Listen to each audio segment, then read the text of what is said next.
네, 오늘은 김광준 선생님 모시고 인공지능 관련 이야기를 해보겠습니다. 오랜만입니다. 오랜만에 뵙습니다. 나이사에서는 주로 쭈니로 활동하고 예. 있는데 AI 트릭스라고 하는 회사 대표 자격으로 나오셨습니다. 네, 맞습니다. 네. 그 AI 트릭스라는 회사가 요즘 잘 나간다고 들었습니다. 잘 나가는지는 잘 모르겠습니다. 투자 유치도 많이 하고. 네. 뭐 그런 면에서 잘 나간다 그러면은 더 잘 나가야 될 것 같고요. 그리고 그 프로그램 개발한 게 지금 이미 수십 개 병원에 들어갔다고. 네. 많이 좋게 봐주셔서 지금 한 40개 이상 병원에 저희 제품이 공급이 되고 있습니다. 그 AI 트릭스라는 게 네. AI가 그 앞에 AI죠. 네, 맞습니다. 트릭스는 뭐 매트릭스 뭐. 저희가 제리아트릭스. 제리아트릭스. 네, 노년에서의 네. 트릭스가 이제 어미가 학문 뭐 이런 의미지 않습니까? 그런 의미로 AI에 있어서 되게 그냥 상업적이거나 이런 것보다는 좀 더 깊이 있는 연구도 하고 정말 본질적인 가치에 대한 거를 만드는 기업이라는 뜻으로 해서 사명을 정했는데 저 회사 이름을 들은 지 한 2, 3년 된 것 같은데 네. 설립 연도가 2016년. 그럼 그때는 사람들이 인공지능 얘기를 잘 안 할 때 아닙니까? 초창기였던 것 같고요. 딱 딥마인드에서 만든 그 구글 알파고? 맞습니다. 그러니까 사실 원래 제가 원했던 거는 인공지능 의사를 만드는 거를 목표로 했었어요. 오랜 기간 동안 그거에 대한 고민을 했었는데 그 이유는 제가 워낙 게으르고 몸도 안 좋고 이러니까 나 대신에 일할 걸 좀 만들고 싶었거든요. 초기에는 저희가 마치 내비게이션처럼 그냥 길 잘 모르는 사람이라도 내비게이션 있으면 웬만큼 운전할 수 있지 않습니까? 그런 것처럼 의료계에 처음으로 일을 시작하는 초년생이라고 할 수 있는 뭐 인턴 분들이라든지 레지던트 분들이나 전임의 분들이 교수만큼의 수준은 안 되더라도 인공지능의 도움을 받으면 전반적인 수준의 상향 평준화가 이루어져서 환자분들께 조금 더 양질의 의료 서비스를 해줄 수 있을 거다라는 생각을 했습니다. 근데 그런 생각은 뭐 구글이나 이런 스케일에서 할 수 있는 거 아닙니까? 네, 물론 뭐 작은 회사에서 가능하겠어요? 근데 그것도 마찬가지인 게 물론 테슬라도 작은 회사는 아니지만 테슬라를 만들었었던 앨런 머스크가 2008년에 인터뷰하는 걸 보면 대기업은 못해요 이거. 혁신을 해야 되기 때문에. 의료 인공지능 분야의 일론 머스크. 그건 아니고. 예. 되고 싶다 뭐 이런. 그것도 아니고요. 그냥 대기업은 안 되고 이건 혁신을 하는 거는 스타트업이 갖고 있는 어떤 장점을 극대화시켰을 때 가능하다고 봅니다.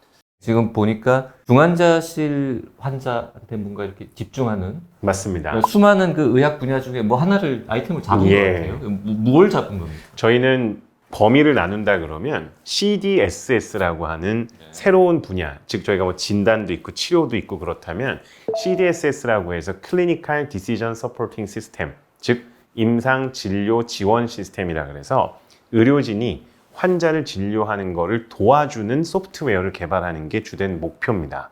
그 CDSS 중에서도 보니까 셉시스 뭐 이런 쪽으로 집중한 거죠. 그래서 진단기기나 치료기기가 아니라 의료진을 도와줄 수 있는 인공지능 기술을 개발을 하고요. 그 인공지능 기술을 어디에 쓸지를 고민하다가 아무래도 의사 입장에서 가장 어려운 게 환자가 미래에 무슨 일이 발생할지를 예측하는 게 어렵거든요. 근데 제가 생각해 보니까 우리가 어떤 미래를 예측하는 게 미래학자분들이 하는 걸 보니 그분들 공부 굉장히 열심히 하시고 경험을 쌓은 다음에 지혜, 인사이트가 생긴 다음에 미래가 이렇게 될 거라고 얘기하시잖아요. 저가 예를 들면 환자 예후라는 거를 보잖아요. 그러면 전공의 때 생각했었을 때는 이 환자가 나빠질까 좋아질까 예측하기가 좀 어려웠어요. 근데 이제 경험이 쌓이고 나니까 이런 케이스에서는 예후가 뭐 3일 정도 지나면은 갑자기 환자가 안 좋아질 수 있겠구나. 그런 게 이제 어느 정도는 감이 오잖아요.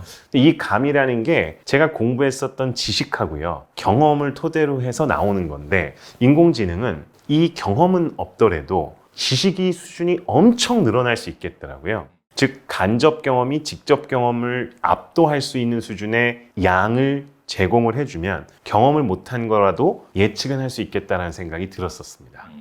실제 제품 얘기를 해보죠. AI 트릭스 VC라는 게 프로그램 이름입니다. 상품 이름인데 이거 뭐 등록돼 있는 거죠? 그렇습니다. AI 트릭스는 회사 이름이고 VC는 뭐예요? VC는 바이탈 케어라고 해서 저희가 추구하는 환자분들의 아주 중요한 생명과 관련된 여러 지표들을 인공지능이 분석해서 환자분들의 바이탈이라고 하는 코어를 관리해드리는 그런 의미가 있습니다. 저희가 병원에 입원하게 되면은 중등도에 따라서 일반 병실에 입원하는 분이 있고 중환자실에 입원하는 분이 있는데요. 일반 병실에서 입원하신 분들의 세 가지를 예측할 수가 있습니다. 첫 번째는 환자분들의 상태가 갑자기 나빠질 때 나타날 수 있는 현상이 일반 병동에서 중환자실로 전시를 하는 것을 예측할 수 있고요. 추가적으로 환자분들이 갑작스럽게 심장 마비 같은 게 생기는 걸 예측할 수 있고요. 환자분들이 갑자기 사망하는 등을 예측할 수 있습니다. 이 세 가지를 저희는 주요 문제점이라고 예측을 하는 제목을 정해서 Major Adverse Event Score다라고 얘기를 하고요. 하나의 제품 속에 세 가지의 예측이 함께 가능하다고 보시면 됩니다. 저희가 제품을 공급하면서 느끼는 건데 10%에서 20% 정도는 이러한 위험도를 예측하는 게 도움이 될 거라고 보고 있습니다. 일반 병동에서 요거 말고 하나 더 예측할 수 있는 게 지금 말씀드렸던 Major Adverse Event Score라고 하는 MAES는 6시간 후에 발생할 리스크를 예측하는 거라면 폐혈증이라고 하는 중증 감염증이 있습니다. 이거는 4시간 후에 발생할 거를 예측할 수 있습니다. 그래서 입원해 있는 환자분들 중에 감염으로 인해서 폐혈증이 발생할 위험성은 4시간 후에 발생할지 여부를 저희가 예측할 수 있고요. 이게 이제 일반 병동이었습니다. 근데 중환자실에서는 반대로 뭐라고 하시냐면 중환자실에 있는 환자들은 이미 폐혈증이 많다. 그렇죠. 이미 뭐 중등도가 높은 상태이기 때문에 사망 뭐 이런 것들 여러 가지 중에서 우리는 이 환자가 죽을지 말지를 좀 예측하고 싶다라고 얘기하시더라고요. 그 중환자실은 그래서 6시간 이후에 사망할 건 가능성에 대한 것만 예측을 해달라고 요청을 하셔서 그 부분을 개발을 해서 MORS, 즉 Mortality Score라고 하는 거를 6시간 이후에 중환자실에서 예측해주는. 그리고 이 심정지는 저희뿐만 아니라 비슷한 제품을 만들고 있는 다른 기업도 있거든요. 근데 이제 임상에서 보니까 이런 이슈가 있어요. 어떤 경우에는 12시간이나 24시간도 원하시더라고요. 그래서 그런 분들을 위해서 24시간 후에 심정지는 예측하는 게 의미가 있겠다라는 판단이 들었고요. Cardiac Arrest Prediction Score라는 걸 따로 만들어서 그것도 식약처에서 인허가를 받았습니다. 그 다른 회사들 경쟁사들하고 비교했을 때 AI 트릭스만의 뭐 장점이랄까, 뭐 비전 다른 게 혹시 있습니까? 당연히 있습니다. 그러니까 저희가 이 제품을 개발하면서 중요하다고 생각했었던 건 뭐냐면 인공지능 기술은 의료에서 시작된 건 아니지 않습니까? 인공지능 기술을 알고 계시는 분들이 전문가신데 기술이 있는 분들이 이걸 어디에 쓸까를 찾으시는 분들이 있고요. 그게 대부분의 회사입니다. 그렇죠. 저희는 그게 아닙니다. 환자에게 필요한 거, 의사에게 필요한 거, 병원에서 필요한 게 뭔지를 먼저 생각한 다음에 거기에 쓸 수 있는 기술을 가지고 오는 회사거든요. 이러다 보니까 주객이 다릅니다. 병원과 환자와 의료진이 저희의 주인이에요. 이분들을 위해서 필요한 인공지능 기술이 뭔가를 찾아주는 게 저희 회사의 가장 큰 차별점이고 저는 이게 장점이라고 봅니다. 그래서 연구 협업을 저는 너무너무 많이 하고 싶고 연구 협업을 하려면 당연히 연구 협업을 위해서 필요한 여러 조건들 중에 펀딩도 있거든요. 저희가 투자를 받고 회사를 운영하는 여러 가지 이유 중에 하나는 물론 회사의 직원들한테 급여도 줘야 되고 하지만 그거보다 더 중요한 건 정말 의미 있는 인공지능을 개발하기 위해서 의료진분들이 필요로 하는 연구를 어떻게든 서포트해서 R&D에 투자하고 싶습니다. 그리고 거기에 쓸 수 있는 인공지능 기술을 개발하고 싶어요. 그렇기 때문에 의대에 계신 분들이나 병원에 계신 분들이랑 협업하는 게 너무 중요하고 제가 가장 공을 들이고 하는 것도 그분들이 이해하실 수 있도록 인공지능 모델을 쉽게 만들고 그분들이 협업 제안을 쉽게 할 수 있도록 메디컬 어페어 팀이 계속 병원에 관계된 분들과 이야기할 수 있는 구조를 만드는 거 수용성이 높도록 하는 게 저희 회사가 가져가고 있는 방향입니다. 병원에서는 이제 알람 퍼티그라고 해서 맞습니다. 그 알람이 뜨면은 우리가 그냥 창을 닫잖아요. 보통. 네. 근데 그렇게 하지 않고 요거는 딱 뭔가 진짜로 저 반응을 보여야 되는 이런 상황이에요. 네. 그 부분 때문에 저희가 많은 또 의료진 분들과 커뮤니케이션을 했었고요. 이 알람 퍼티그를 줄이려면 최대한 정확하게 정보를 드리는 수밖에 없죠. 그러니까 진짜 알람. 그러다 보니까 예측 정확도라고 하는 부분에서 잘 알고 계시는 민감도와 특이도가 있고 이 민감도와 특이도를 어느 수준으로 해야 병원에서 개별적으로 갖고 있는 알람 퍼티그에 대한 역치값을 만족시킬 수 있느냐 이런 논의들을 계속한 결과 저희의 가장 큰 장점이라고 할 수 있는 건 어떤 병원은 진짜로 위험한 환자만 잡아달라고 하시는 병원이 있고요. 민감도가 높은 걸 원하시는 분이 있고 특이도가 원하는 걸 높은 그걸 원하시는 병원마다 다르게 다 할 수 있습니다. 커스터마이징을 해서 예. 한다고요? 그렇게 할 수 있습니다. 애초부터 그렇기 때문에 병원에서 그러한 사정이 있다는 걸 알았기 때문에 저희는 병원별로 맞춤형 데이터를 제공할 수 있도록 하는 것을 식품의약품안전처에서 승인을 해주셨습니다. 같은 병원에 있어도 의사마다 또 원하는 게 좀 다를 수도 있을 것 같긴 한데. 그런 경우에는 또 의료진마다 네. 개별 주치별로 본인이 원하는 스코어링을 따로 만들 수도 있는데 이건 병원에서 정책적으로 의사결정을 하시는 부분이 많더라고요. 기술적으로는 가능합니다. 그리고 용인 세브란스 같은 경우에는 지금 뭘 하고 있냐면 다른 스코어를 가지고 환자분들의 상태가 나빠집니다라는 걸 의료진한테 문자 메시지를 보내고 있거든요. 카카오톡이라든지 문자 메시지로. 그걸 딱 보고 본인이 이 알람이 의미가 있다라고 생각하면 의미 있다, 없다고 생각하면 없다. 이렇게 피드백을 줍니다. 그런 것처럼 저희 것도 이 알람을 보고 나서 병원에 있는 의료진분들이 오, 이건 진짜 같아, 아니면 아닌 것 같아 라는 거를 알람 창에다 피드백을 주면요. 나중에 저희가 그걸 쫙 검토를 하면 이 알람에 대해서 의료진분들이 좋다 나쁘다라고 얘기한 게 있을 거 아니에요. 그거랑 진짜로 그게 의미가 있었는지 없었는지를 또 검토할 수 있지 않습니까? 이런 거를 비교하는 임상 연구도 진행을 하고 있습니다. 그 사용하는 데이터는 몇 종류나 됩니까? 저희 지금 현재 19개 쓰고 있습니다. 혈압, 맥박, 호흡수, 그리고 산소 포화도나 이런 생체 신호들이 들어가고요. 거기에 더해서 혈액 검사 결과들, 저희 랩 데이터라고 하는 것들이 들어가고요. 그리고 GCS라 그래서 글라스고우 코마 스케일이라고 하는 환자분들의 의식 상태 보고요. 나이 보고 해서 총 19개의 데이터가 분석에 사용되는데 이것도 중요한 게 있었습니다. 저희가 기술을 개발하다 보니까 병원에서 실제로 이러한 검사를 모든 환자한테 다 할 수가 없잖아요. 그렇죠. GCS 스코어 없는 환자도 많지 않습니까? 그럼 이제 저희 입장에선 인공지능 기술로 그러한 스코어에 필요한 데이터가 빠져 있는 환자분들을 어떻게 하면 데이터가 있는 환자의 수준으로 끌어올릴 수 있을까? 사실 이런 게 인공지능 기술 중에 저희에게 중요했던 거거든요. 그리고 어떤 환자는 병원에 입원을 하게 됐을 때 일반 병동이라 그래도 하루에 한 번 혈압을 재는 환자가 있을 거고요. 그렇죠. 네. 두 번 재는 사람이 있고 네 번 재는 변수가 많잖아요. 그럼 이런 환자들한테 똑같이 데이터가 들어오지 않으면 우리한테 인풋 데이터라고 하는 게 들어와서 결과가 나올 때 편차가 있지 않습니까? 그렇기 때문에 존재하지 않는 데이터를 가지고 어떻게 하면 존재하는 것처럼 만들 수 있을까? 이런 것들도 인공지능 기술에서 풀 수 있는 문제거든요. 그러니까 만들어낸다고 생각하시면 되는데 이게 뭐냐면 환자가 입원을 했어요. 그래서 3일 정도를 보니까 이 사람의 데이터가 어느 정도 추세라는 게 보일 수 있지 않습니까? 인공지능이 다음 이 사람의 생체 신호 측정 시에는 혈압은 얼마, 맥박수는 몇 개, 체온은 얼마, 산소 포화도는 이런 걸 딱 예측을 할 수 있습니다. 그런 걸 보면서 검증을 계속 해 나가다 보면 실제 그 데이터가 들어오지 않았을 때에도 마치 데이터가 들어온 것처럼 인공지능이 데이터를 쏴줄 수 있습니다. 그리고 그걸 계속 검증해서 정확도가 일정 수준 이상으로 올라가면 그걸 토대로 해서 스코어를 매겨줄 수도 있거든요. 그런 검증을 계속 하고 있다고 보시면 됩니다. 그럼 병원 입장에서는 이거를 돈 주고 살 만한 뭐 유인이 네. 어떤 곳에 있는 겁니까? 세 가지가 있고요. 첫 번째는 환자분들께 어쨌든 예전에 이게 없을 때에 비해서 미래에 발생할 수 있는 문제를 예측함으로써 의료 서비스의 질적 수준이 올라가는 게 병원 입장에서는 첫 번째 베네핏이고요. 두 번째는 의료진의 워크로드를 줄이거나 의료진을 운영하는 경영진 측면에서도 환자가 알람이 많이 울리는 병원의 병상인 경우에는 인력을 더 많이 배분한다든지 아니면 미리 대비할 수 있도록 함으로써 워크로드를 줄여줄 수 있습니다. 무슨 얘기냐면 알람 시스템이 없었을 때는 신속 대응팀이라고 하는 부서가 있는 병원에서는 신속 대응팀에 있는 분들이 24시간 동안 병원에 있는 환자분들을 계속 모니터링 해야 되는데 그게 인간적으로 너무 힘들지 않습니까?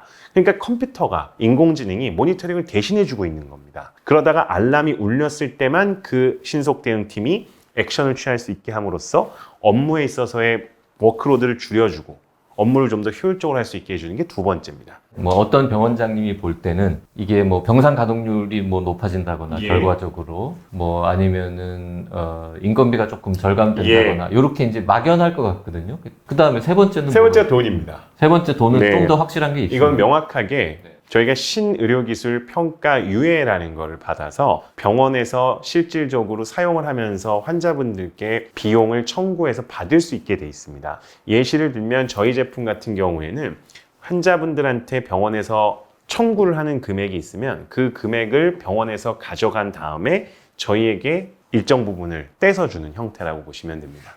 그러니까 병원은 매출이 발생을 하죠. 의료급여의 경우에는 저희가 비용을 청구하지 않고요. 병원도 청구하지 않겠죠? 네, 병원도 안 합니다. 저희가 하지 않는 걸로 합의를 하는 거고, 두 번째는 기간이 길어지면 경제적 부담이 커질 수 있지 않습니까? 네. 그리고 병원의 특성상 중등도가 높은 분들은 대부분 초기에 결정이 날 가능성이 높기 때문에 10일 이상 청구하지 않습니다. 대부분은 7일 이내로 청구하고 끝냅니다. 얼마예요, 하루에? 병원에서 환자분들께 받는 금액은 대략 10,000원에서 한 13,000원 사이로 보시면 됩니다. 근데 이제 이 금액은 병원별로 좀 차이가 있습니다. 받으시는 금액은. 네. 그러면 병원들이 그 초기 뭐 보증금이라 그럴까요? 없습니다. 설치비 이런 건 없습니다. 없어요? 오히려 저희가 모든 거를 다 제공을 해드립니다. 왜냐하면 병원 입장에서 설치하는 데 들어가는 노력이라든지 이런 것들을 하시는 게 어려운 분들도 많잖아요. 병원에서 쓰는 EMR이 자체 개발이 아니라 외부 업체 걸 쓰실 수도 있고, 근데 병원에서는 그런 전문가들이 채용이 돼서 일하시지 않는 경우도 많기 때문에 모든 IT와 관련된 서비스는 저희가 풀 패키지로 제공을 해드리고요. 거기에 들어가는 서버도 저희가 다 제공을 합니다. 서버를 제공한다고요? 네. 그 EMR을 그냥 그런 가서 병원도 있지만 만져주는 거 아니에요? 네, 어떤 병원은 뭘 우려하시냐면 EMR에 저희께 들어가면 혹시라도 해킹을 당하거나 그래서 차라리 데이터를 별도로 그냥 저장하지 않고, 그러니까 흔히 얘기하는 원본 데이터를 저희 걸로 전송을 한 다음에 저희는 핸들링만 하고 계산해서 스코어만 보내주고 원본 데이터 다 지워버리는, 병원의 EMR, 즉 의료정보 시스템을 운영하고 있는 서버에 다이렉트로 연결시키지 않고요. 미러링 서버라 그래서 여기서 필요한 데이터만 받는 서버를 또 하나 만들고 그 다음에 그거에서 저희 걸로 전송하는 식으로 이중 보완을 하는 병원들도 있습니다. 이게 건강보험 뭐 수가 같은데 반영될 가능성은? 있습니다. 신의료기술이라고 하는 걸로 등재가 되면 신의료기술 평가 과정에서 비보험으로 할 거냐 급여로 할 거냐를 정하게 되고요. 이 신의료기술 평가 유예랑 비슷하지만 조금 차이가 있는 게 혁신의료기술이라는 게 있습니다. 혁신의료기술은 이미 정부에서 급여와 비급여의 금액을 다 정해놨고요. 거기 트랙을 따르게 되면 어느 정도의 금액 범위가 다 정해져 있습니다. 저희는 2025년 2월까지 신의료기술 평가 유예 기간이고요. 이 기간 이후에 신의료기술 평가를 받아서 보험으로 할지 비보험으로 할지 각각에 따르는 가격은 어떻게 될지를 평가하시는 분들께서 정하시게 됩니다. 이게 어느 병원에 이제 들어갔어요. 그러면 그 병원에서 매일 생기는 데이터가 다시 공부에 쓰이는 거예요. 역시 이게 되게 중요한 부분인데요. 병원에서 원하시면 다 쓸 수 있습니다. 안 원하면 안 쓰셔도 됩니다. 그래서 병원별로 본인 병원에 맞는 그 병원에 오는 환자분들의 특화되어 있는 모델을 만들고 싶으시다. 그러면 당연히 그걸 개발할 수 있는 시스템은 갖추어져 있습니다. 하지만 이렇게 되면 이제 어떤 문제가 생기냐면 식품의약품안전처에서 인허가를 변경허가를 받아야 되거든요. 그래서 저희는 이런 문제점을 해결하기 위해서 어떻게 하냐면 그런 병원들에서 오는 데이터를 다 분석할 필요가 없고 이 병원에서 나오는 데이터를 가지고 학습한 모델을 만들 수 있습니다. 이 A병원, B병원, C병원, D병원 이렇게 되면 거기 병원별 모든 데이터를 저희가 다 받을 필요는 없고요. 병원별로 모델을 만들 수 있습니다. 그거는 새로 식약처나 이런 데 이거는 인허가 안 해도 되는데 저희가 추구하는 건 뭐냐면 이런 병원들이 늘어나면 늘어날수록 개별 병원이 가지고 있는 차별화된 부분까지도 다 포용할 수 있는 모델이 나옵니다. 원본 데이터를 통해서 학습된 결과물들만 가지고 그 결과값에 해당한 즉 모델을 만들어줬잖아요. 그럼 이 모델끼리 또 학습시키는 방법이 있습니다. 인공지능적으로. 우리가 연합학습 뭐 이런 표현을 쓰는데 저희는 그런 것들에 더 관심이 많습니다. 근데 병원에 따라서 환자의 중증도가 다른 건 알겠지만 뭔가 랩 데이터를 보고 뭐 이 사람의 위험도를 판단한다는 것은 사실은 큰 병원이든 작은 병원이든 똑같게 볼 수도 있잖아요. 똑같습니다. 하지만 아까 얘기 잠깐 드렸던 것처럼 그 병원에서 데이터를 저희 쪽에 보내는 인터벌, 그 간격, 그리고 데이터의 개수 이런 건 차이가 존재하고요. 그 병원에 입원하는 환자분들의 중등도나 외과 환자냐 내과 환자냐 이런 데서 오는 차이들이 굉장히 많아요. 그럼 저희는 모든 병원에서 쓸 수 있는 일반형 범용 모델을 개발을 했으나 그 모델이 개발했었던 것과는 다르게 어떤 지역의 병원에서는 환자풀이 완전히 달라지면 정확도가 떨어질 수 있을 거라는 우려가 있습니다. 그래서 저희가 식약처에서 인허가를 받을 때도 미니멈 이런 정도 이상의 퀄리티를 즉 센시티비티와 스페시피시티를 보여줄 수 있는 거를 담보하는 상태에서 각각의 모델별 스코어를 다르게 할 수도 있고 말씀드린 것처럼 병원에서 오는 스코어가 달라질 수 있거든요. 그리고 그 다음에 변경을 하거나 업데이트를 하거나 이걸 통해서 업그레이드가 되는 패치들이 계속 나오게 되는데 버전 업그레이드가 되거나 그런 부분에 대한 내용들을 시각처분들과 함께 다 미리 논의를 해서 빠르게 병원 관계자분들이 업그레이드된 제품을 사용할 수 있도록 하는 준비를 해놓은 겁니다. 근데 어쨌든 현재 AI트릭스의 VC만 쓰면 네. 이 환자가 sepsis에 빠질 확률이 4시간 안에 뭐 몇 %다 이런 네. 건 알려주지만 그렇습니다. 그래서 뭘 하라는 얘기는 없는데 그렇습니다. 왜냐면 원래 저희가 이걸 만들었었어요. 뭘 만들었었냐면 딱 얘기하신 것처럼 sepsis 경우에는 sepsis 모델이 스코어를 올려주면 그걸 보시는 의료진 분들께서 이거 뭐 해야겠다라고 생각하실 거 아닙니까? 그래서 그 안티마이크로바이얼 스튜어드십이라 그래서 항생제 관리 프로그램들이 여러 개가 있습니다. 거기에 근거를 해서 룰 베이스로 규칙을 가지고 안티바이오틱스 항생제가 뭐다라는 걸 입력을 하면 지금 스코어가 올라갔기 때문에 이 환자는 뭘로 바꿔줘야 된다라는 식의 간단한 그런 레코멘데이션을 하는 모델을 만들었어요. 그랬는데 진단과 치료의 영역이 되다 보니까 모니터링이 아닌 거예요. 완전 달라집니다.